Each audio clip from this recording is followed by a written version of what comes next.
So, time check. 10:59 a.m. We're here at Boracay, Savoy. Savoy Hotel, sa Boracay Coast. So, lahat ng mga schedules na hit naman, na on time yung plane, as expected, yung dating namin dito, tama lang din.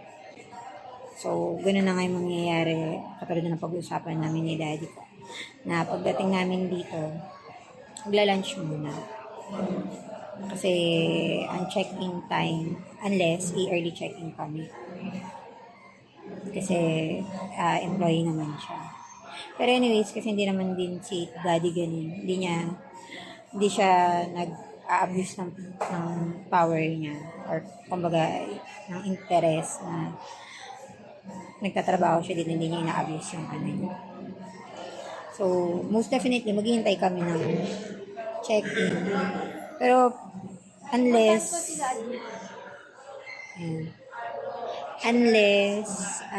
ready na yung room, pwede naman na kami mag-check.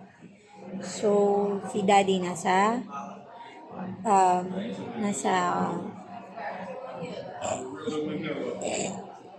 concierge.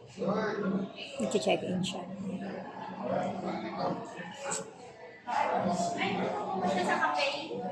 Ha? Ano ba gagawin ni Daddy? Pa tayo niya pumunta dito? Ano po ba pumunta sa cafe now? May sabay-sabay na tayo. Tsaka pagod pa ako.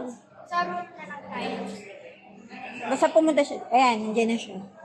Gusto mo stay muna kayo sa cafe? Saan ka ba? Anong gagawa mo?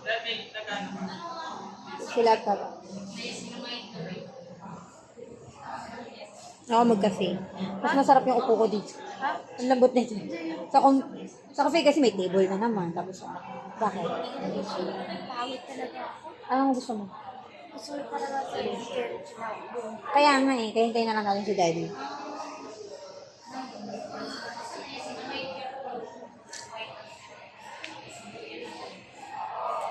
So, ang itinerary namin today, pagka check-in, after lunch, pagka check-in. Uy. Fully booked daw sila. Try daw pumunta ng 1 p.m. Ayun. Sabi ko na nga ba 1 Kasi p.m.? 3 p.m. pa daw ang check-in time talaga natin. Oh, pero Try daw sila pang 1 p.m. Baka naman links na. ano, Sabi ko, sige, pasulit. Uy, gusto ko na diretso na agad sa rupa. wala pa. Fully book pa, tapos nilinis. Tambay tayo pa cafe. Gusto ko pala po Fully book, ibig sabihin lahat ng room may naka-check-in. Maging thankful ka na lang, naka-arrive tayo ng safe. Yun mga... Yung kanin din. Bigyan na sa concert.